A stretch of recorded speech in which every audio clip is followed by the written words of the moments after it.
farmers cooperative society, cooperatives housing society, credit cooperative societies, and uh, producer cooperative society. Okay. Payal, what is the work of Farmers Cooperative Society? Farmer cooperative society works for the welfare of the farmers and help them to procure the seeds, and also helps them in the marketing of the transportation and the storing of their food grains, and also provides them the insurance of their crops, and also provides them finance for the machinery and all. Yeah. Finance for their goods and goods, finance for their grains or tools and equipments, tractors, what they require for farming. Very good. Priyadarshini, merits of cooperative society. First is equality in voting. Each person has one man, one vote. So there is an equality in voting. Second one is the continuity.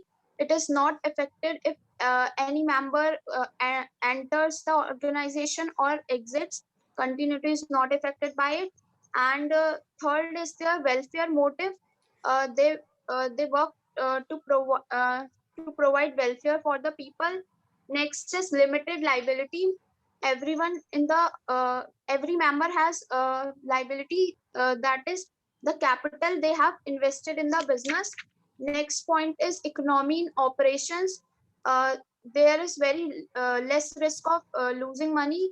Next is support from government. They get support from government in the form of subsidies, lower tax, etc.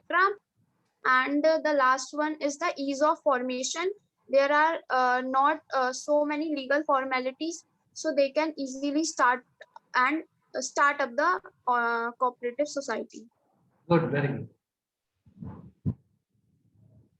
Now, today we will start next topic, that is joint stock company. Joint stock company, forms of business organization में forms of business organisation में जितने भी अभी हमने form पढ़े, soul proprietorship, partnership, joint Hindu family business and cooperative society,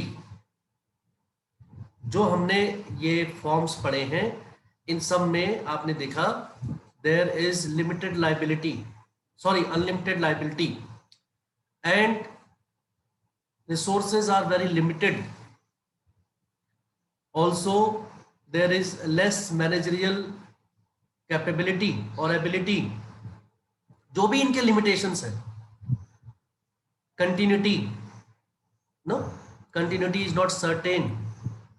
जितने भी इनके limitations हैं, उन सब limitations से दूर पाने के लिए, उन सब limitations को दूर करने के लिए हमें एक बड़े लेवल पे बिजनेस करने की, लार्ज स्केल बिजनेस की जरूरत होती है. And that large scale business opportunity is in the joint stock company. Joint stock company is an association of people, many people we would say. Company जो होती है 10, 50, 100, 200, 500, 1000, 2000, 5000, 10,000 लोगों की हो सकती है.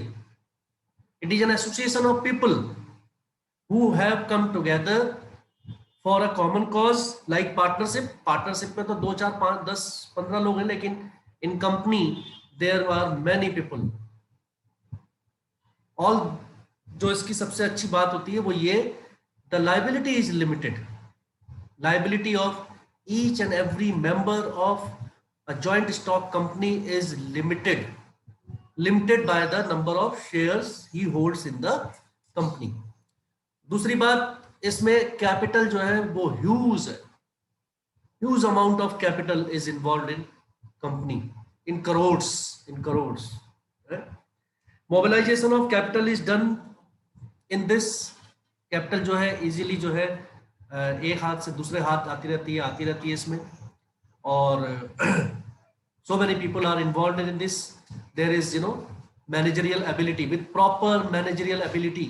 प्रोफेशनल्स, इसमें प्रोफेशनल्स जो होते हैं वो लगे होते हैं सब, वो इसमें सब इन्वॉल्व होते हैं। सीएज, नो, एमबीए किए हुए सारे आपके managers, high general managers are there, departmental heads managers are there, so many people are involved in this, that all the limitations of small scale business जो है वो सब इसमें जो है हम दूर कर लेते हैं। shares are transferable, you can easily sell your shares to others when you are in need।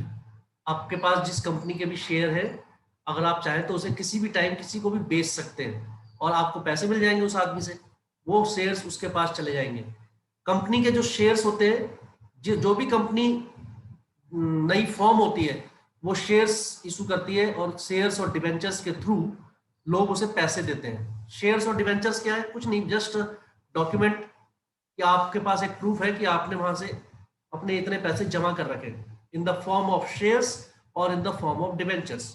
Shares पे हमें डिविडेंड मिलता है और डिबेंचर्स पे हमें इंटरेस्ट मिलता है। हमें मतलब जनरल पब्लिक और कंज्यूमर जो भी है, जो भी किसी कंपनी के शेयर्स वगैरह खरीदता है।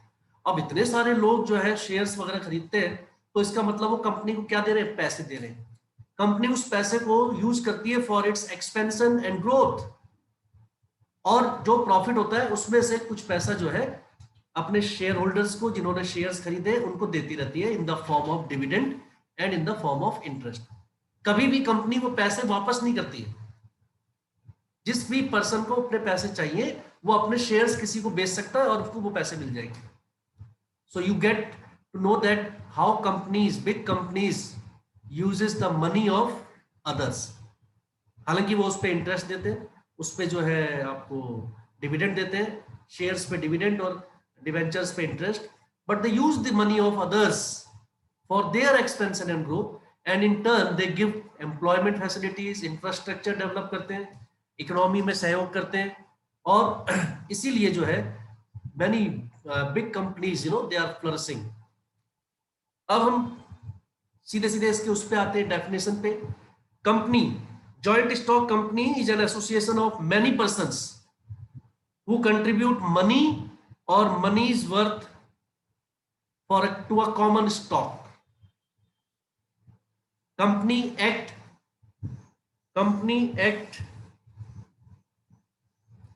1956,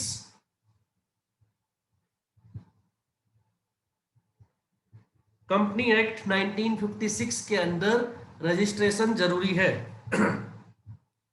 कोई भी कंपनी फॉर्म होनी है तो उसे कंपनी एक्ट 1956 के अंदर अपने आप को रजिस्टर कराना होगा। 1956 के अंदर जो एक्ट बना था, कंपनीज एक्ट, वो 2013 में दोबारा से रीडिफाइन किया गया है। Now each and every company is governed by the Companies Act 2013 जो अब रीडिफाइंड होके आ गया है। सारी चीजें उसमें सेम है, बस कुछ एक्ट प्रोविजंस उसमें उन्होंने ऐड कर दिए, सेक्शंस वगैरह ऐड कर दिए। सो company is an artificial person,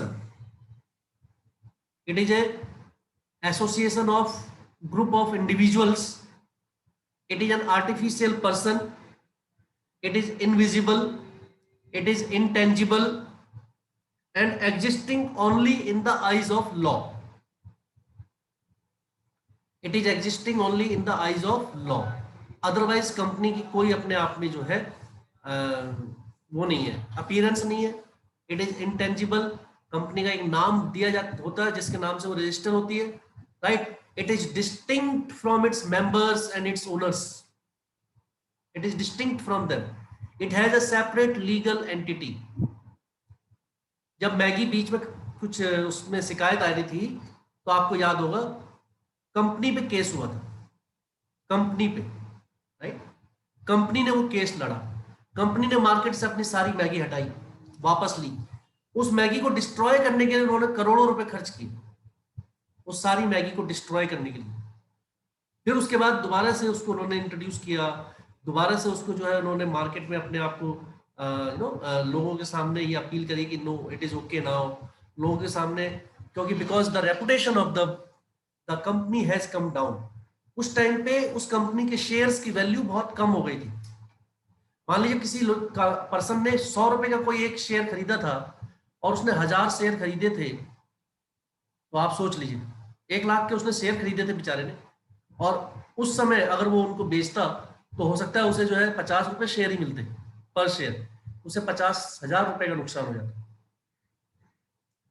लेकिन कंपनी की रेपुटेशन जैसे जैसे बढ़ती रही बाद में, और अब जब सब कुछ ठीक लगता है तो शेयर्स की वैल्यू जो है वो बढ़ जाती है मार्केट में। इसी तरीके से लोग जो है ट्रेडिंग करते हैं इन शेयर्स एंड डिवेंचर्स, शेयर्स में स्पेशली, इसी को कहते हैं स्टॉक एक्सचेंज में जो ट्रेडिंग होती है। तो कंपनी जब अपने शेयर्स की वैल्यू बढ़ाना चाहती है तो इसका मतलब वो अपनी रेपुटेशन पर विशेष ध्यान रखती है, तभी उसके शेयर्स की वैल्यू बढ़ती है। और शेयर्स की वैल्यू कम होने का मतलब है company is not doing good, लोगों को भरोसा नहीं है उस पर, या उसका भरोसा कम हो गया है, एनी टाइम कंपनी में रन अवे, ऐसा कहते हैं ना, भाग सकती है कंपनी, ये डूब सकती है कंपनी, तो ये सब साइंस होते हैं।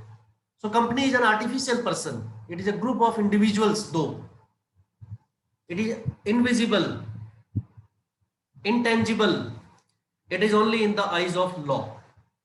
ये इसके फीचर्स हो गए। Number 1 feature, it is an artificial person, company is an artificial person which is created by law after registration under Companies Act,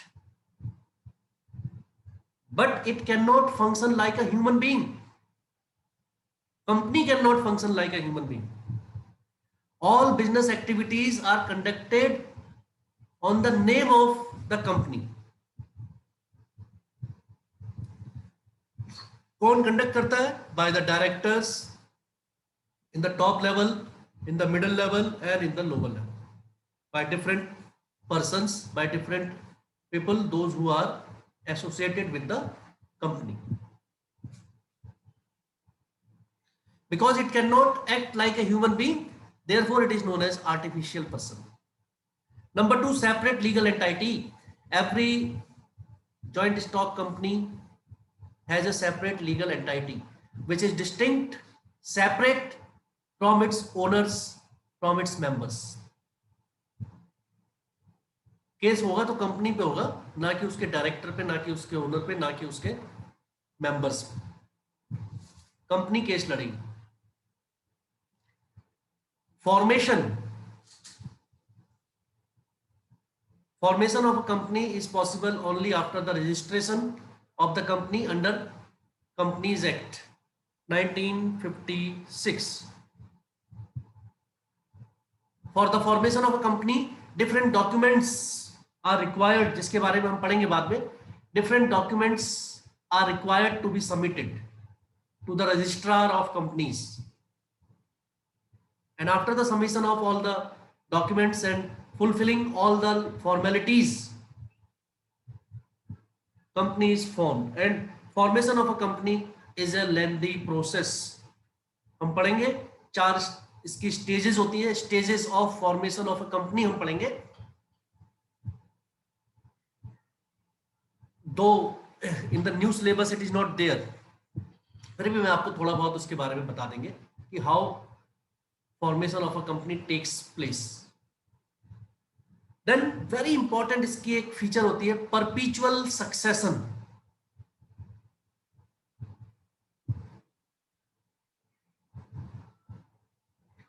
परपीचुअल succession, परपीचुअल का मतलब होता है समथिंग विच इज रेगुलर और continuous. परपीचुअल succession, something which is regular, something which is continuous. तो परपीचुअल succession का meaning यहां पर है कंपनी कीप्स ऑन मूविंग। जैसे कि सोल प्रोप्राइटरशिप, पार्टनरशिप, और उनमें लिमिटेशन है ना अबाउट कंटिन्यूटी। इसमें company goes on and on and on, उसके मेंबर्स आते रहते हैं, जाते रहते हैं, डायरेक्टर्स आते रहते हैं, जाते रहते हैं, लोग ज्वाइन करते रहते हैं, छोड़ते रहते हैं, but company moves on and on. It is the most important feature of company, इसका मेरिट भी है। A joint stock company is created by law and it can be ended by law only. Company को बंद होने में भी, बंद करने में भी बड़ी लंबी प्रोसेस है. डिसोल्यूशन ऑफ कंपनी है वो. डिसोल्यूशन मतलब खत्म होना, वाइंड अप कहते हैं ना, वाइंड अप होना. या कई बार कंपनी जब वो हो जाती है तो उसकी लाइबिलिटीज बहुत ज्यादा बढ़ जाती है, तो गवर्नमेंट जो है उसको बंद कर देती है. गवर्नमेंट के थ्रू या कोर्ट के थ्रू उसे बंद करवाया जाता है, उसको इंसॉल्वेंट घोषित कर दिया जाता है. आई टोल्ड यू ना, insolvent when your liabilities are more, company can not pay all its liabilities, तो उसे दिवालिया घोषित कर दिया जाता है. In Hindi it is called दिवालिया निकलना, दिवाला निकलना. तो उसका दिवाला निकल जाता है भाई, दिवाला निकल जाता है तो कोर्ट जो है उसे इंसॉल्वेंट घोषित कर देती है. व्हेन इट इज इंसॉल्वेंट, तो फिर उसकी सारी प्रॉपर्टीज वगैरह कोर्ट के मॉनिटरिंग में वो सब बेची जाती है, और फिर उससे जो पैसा आता है वो सब लोगों में बांटा जाता है according to their proportion, according to their proportion. So बड़ी लंबी प्रोसेस है. Formation and closure of a company is a lengthy process. इसके उसमें लिखेंगे हम डीमेरिट में, formation and closure is a lengthy, time consuming and खर्चीली प्रोसेस है ना, पैसा भी खर्च होता है उसमें. Company exist independently. कंपनी जो है परपीचुअल सक्सेशन है उसका, उसकी डिपेंडेंस, उसकी जो एग्जिस्टेंस है वो इंडिपेंडेंट है. इंडिपेंडेंट है का मतलब क्या है, वो किसी पे डिपेंडेंट नहीं है, किसी से कोई मतलब नहीं है. कंपनी चलती रहेगी, लोग आते रहेंगे जाते रहेंगे, सरकारें बदलती रहेंगी, सब कुछ होता रहेगा, but company will continue to exist as long as it is not terminated by the law. Control.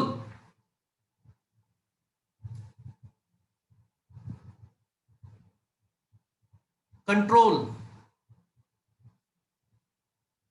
The control of the company is in the hands of board of directors. Board of directors. Board of directors में वो लोग होते हैं जिनके पास company के सबसे ज्यादा shares होते हैं, राइट. सबसे बड़े मालिक होते हैं, तो मालिक ही तो कंट्रोल करेंगे. Board of directors are those people, group of people who have the maximum share in the company. They are, वही लोग जो है टॉप मैनेजमेंट को अपॉइंट करते हैं, ऑफिशियल्स को, CEOs, president, vice president, etc.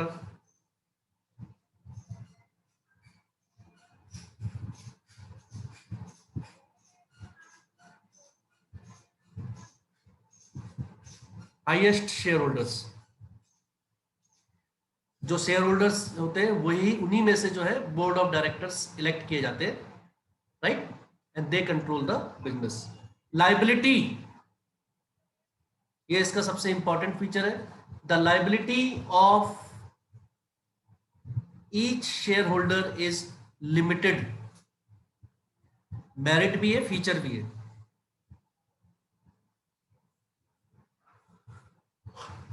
It is also a merit and it is also a feature.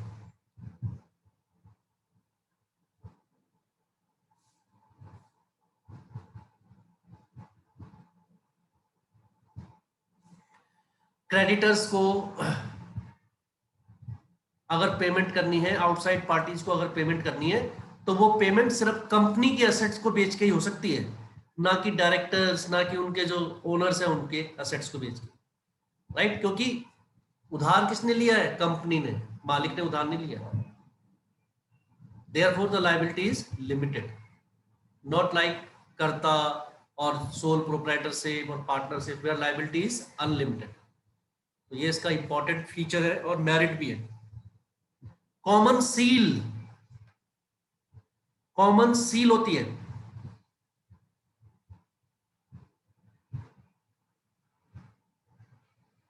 Company की जो सील होती है उसपे कंपनी का नाम इनग्रेव्ड होता है.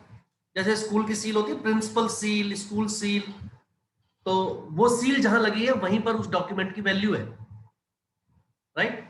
सिग्नेचर होंगे उसमें ऑथराइज्ड पर्सन के, और सील होगी, seal of the company means the name engraved on it and it is equivalent to an official signature. It is equivalent with an official signature which approves that the agreement is done by the board of directors with outsiders and it binds the company legally. उसमें फिर legal सारे के सारे वो आ जाते हैं, मतलब that particular act, that particular deal is bound by legal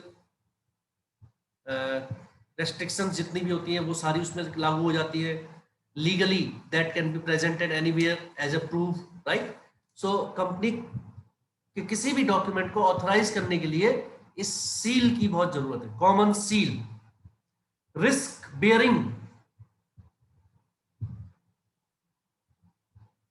risk bearing is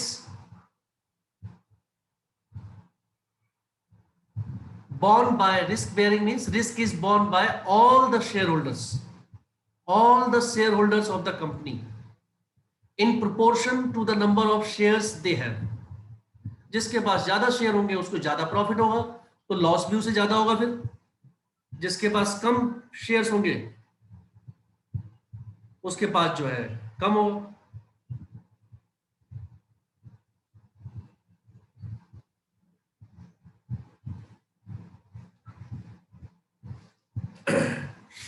The risk is shared by all in proportion of the investment they have done in the business.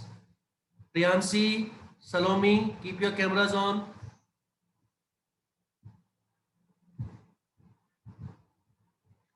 Priyanshi Singhal, you are told to keep your cameras on all the time. Transferability of shares. I told you shares can be transferred freely from one person to another. From one person to another. Easily transferable. अब आप आसानी से merits इसके समझ, transferable का मतलब समझ रहे हैं ना, एक आदमी दूसरे आदमी को बेच सकता है अपने शेयर. और शेयर बेचने का मतलब है जिसके पास भी शेयर्स होंगे वही मालिक है उतने शेयर्स का, उसको कंपनी की तरफ से उतना डिविडेंड मिलता रहेगा उन शेयर्स पे. डिविडेंड का मतलब भी एक तरीके से उस पे इंटरेस्ट मिलना ही होता है. जब profit, the surplus of the company is divided among its share holders, इसलिए उसको डिविडेंड कह देते हैं. नाम उसका डिविडेंड हो गया. लाभांश, in Hindi it is called लाभांश. Dividend, it is received on shares. Shares is our investment. Investment होती है, हम अब किसी भी कंपनी में पैसे लगाते हैं तो हम उसके शेयर्स खरीद रहे हैं. मतलब वैसे आप बैंक में जमा करेंगे तो आपको इंटरेस्ट मिलेगा, अगर आप डिवेंचर खरीदेंगे किसी कंपनी के आपको इंटरेस्ट मिलेगा. लेकिन जब आप शेयर्स खरीदते हैं तो आप कंपनी के मालिक बन जाते हैं. कंपनी के मालिक बनते हैं लेकिन बहुत ही छोटे से हिस्से के, क्योंकि आपके शेयर बहुत कम है, राइट. तो जिसके शेयर बहुत ज्यादा होंगे वो वही कंपनी का ज्यादा बड़ा मालिक होगा. Accordingly they are there in the board of directors and all. अब आ जाइए मेरिट्स. मेरिट्स आप बहुत जल्दी जल्दी कर लेंगे. आप मेरिट्स में एक तो हो गई लिमिटेड लायबिलिटी, एक हो गया transfer of interest, easily transferable, परपीचुअल succession और existence, lot of scope for expansion. In companies there are lot of scope for expansion because company क्या है, ह्यूज है, लार्ज है, उसे कैपिटल की कोई जो है कमी नहीं है. It does not have any problem of resources, capital, ठीक है नहीं. और कंपनी जो है आसानी से अपने आप को ग्रो कर सकती है. There are a lot of chances of scope and expansion in company.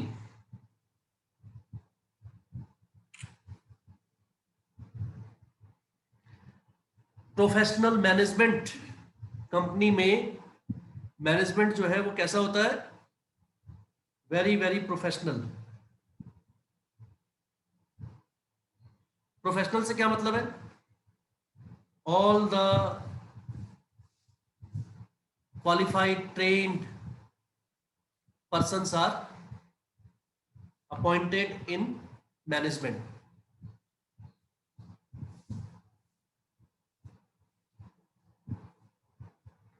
Experts होते हैं इसमें, हाईली क्वालिफाइड लोग होते हैं इसमें। ये सब इसके मेरिट्स हो गए। डीमेरिट्स दो पहले बता दिया आपको मैंने, formation and closure, complexity in formation and also in closure,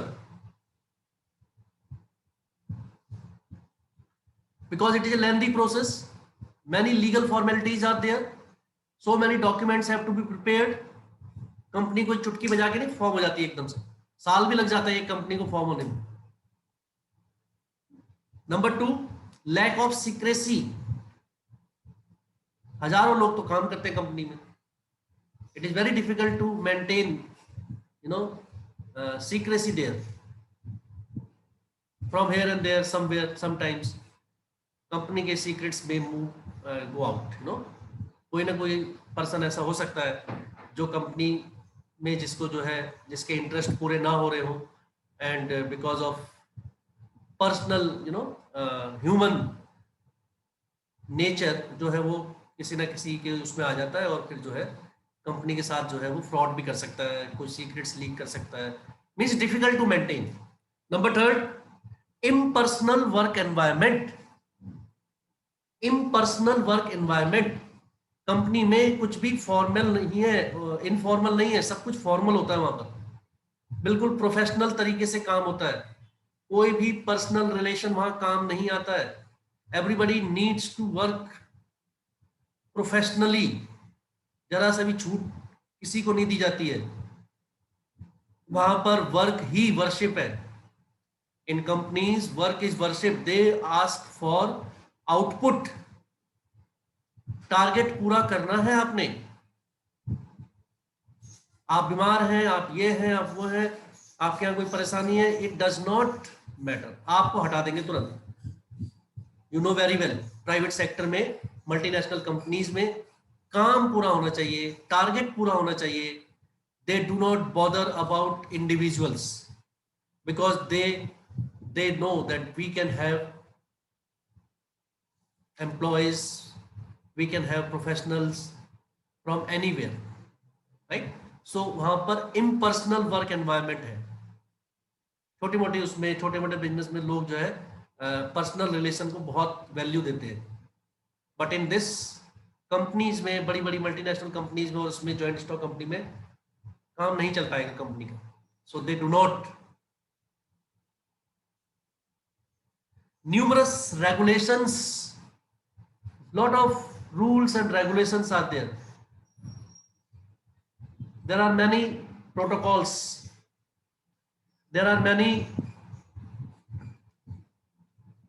principles to be followed, बहुत सारे आपको फॉर्मेलिटीज पूरी करनी पड़ती है, lot of restrictions are there, तो इतनी आसानी से काम वहां पर करना पॉसिबल नहीं है।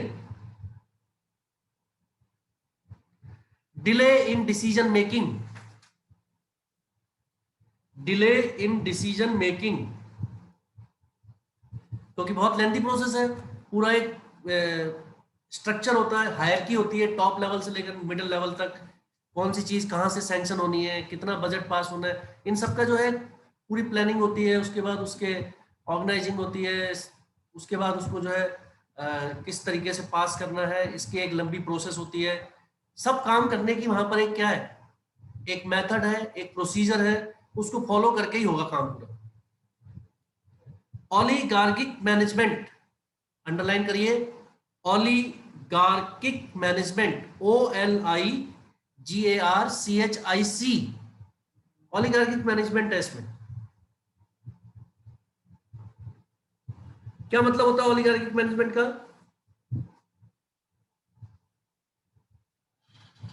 Means management in the hands of very few people control it.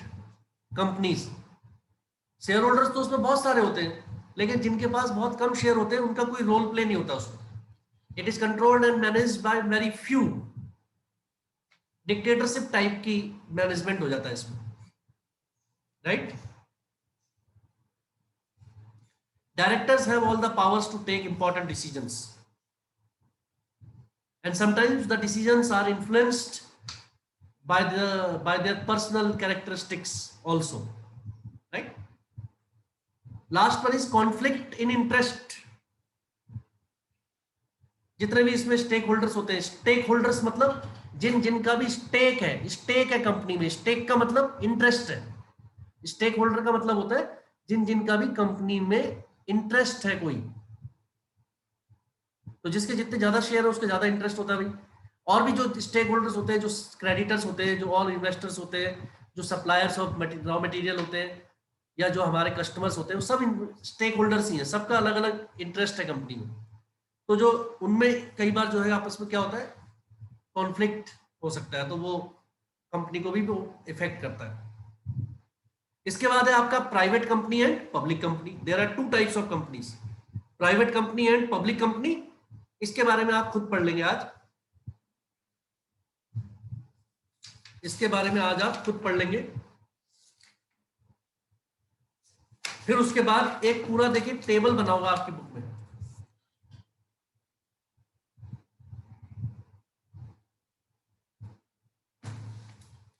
ये टेबल है chart, comparison of forms of business organisations. तुम्हारे पास कौन सी बुक है प्रियदर्शनी? सर मीना वर्मा। हाँ, तो ये तो यही बुक है सेम। और तुम्हारे पास पायल? सर पूनम गांधी। हाँ, पूनम गांधी अलग है, ठीक है नहीं, उनकी लैंग्वेज भी अलग है। So you have to see that it should cover all the points, all the features, merits, demerits. The language is also different. Okay, for your personal you can use it, but in school, if it will be, you will be in school, then in school we will follow this one, Meena Verma. in school you have to bring Meena Verma. घर में आप कितनी भी book से पढ़ सकते हैं अलग अलग। मैंने कहा ना 80% तक जो है सिमिलर होती है। न्यूमेरिकल वाले में बहुत डिफरेंस होता है। न्यूमेरिकल वाली तो बुक्स अगर आप अलग ऑथर की लेंगे तो वो लगभग 40-40, 50-50% अलग होंगे, क्योंकि सारे न्यूमेरिकल ही अलग होंगे उसमें। एक भी न्यूमेरिकल आपको सेम नहीं मिलेगा कभी भी इन बुक्स में, अकाउंट्स की ना। बट बिजनेस में चल जाता है, 80% तक लगभग सेम होती है। They cover almost all the topics and concepts. तो इसमें ये चार्ट बना हुआ है। I will send this chart today in your group. इस चार्ट के थ्रू आप सारे फॉर्म्स ऑफ बिजनेस ऑर्गेनाइजेशन जो आपने पढ़े, पांचों, sole proprietorship, partnership, joint stock company, joint Hindu family business, cooperative society, इन सब के बारे में एक ब्रीफ वो देख सकते हैं, स्टडी कर सकते हैं। Private company and public company का डिफरेंस भी दिया है इसमें, उसको भी पढ़ लीजिए। कोई डिफरेंस नहीं है दोनों में। प्राइवेट कंपनी मतलब सॉरी, जो डिफरेंसेस है वो बिल्कुल अंडरस्टैंडेबल है। अगर कोई डिफरेंस आपको समझ में ना आए तो मुझसे कल पूछेंगे। फिर हम आपको पढ़ाएंगे last, formation of a joint stock company. Priyadarshini के बाद नई वाली बुक होगी, देखो उसमें दिया है क्या, formation of a joint stock company आगे topic. Yes sir. Page number 66, 67 sir 76 पे दिया है। ठीक हो गया, नई बुक है ये, तो इसमें जो है आगे होगा। ये हमारे पास कोई पुरानी बुक है, पहले की है। तो formation of a joint stock company भी आपको पढ़ा देंगे। That is the last topic of the chapter. कल जो है आप ये पढ़ के आए पूरा, टाइप्स ऑफ कंपनीज दोनों, और उनके comparison of all the forms of business organization. Side by side complete your work. And Priyanshi, be regular to the class. First वाली क्लास तुम कभी ज्वाइन नहीं करती हो। Afterwards you will have lot of problems, and come in school dress from tomorrow. Okay, say yes sir. हाँ प्रियदर्शनी बोलो, anything? Sir, please explain the meaning of lump sum investment. lump sum का मतलब होता है round about, approximate, right, approximate. कहते ना लगभग कितना खर्चा हो गया होगा या कितने पैसे लग गए, तो हम कहते हैं लगभग इतने। लगभग को ही हिंदी में, इंग्लिश में लमसम और अप्रोक्सीमेट अमाउंट कहते हैं। Okay. Thank you. God bless all of you.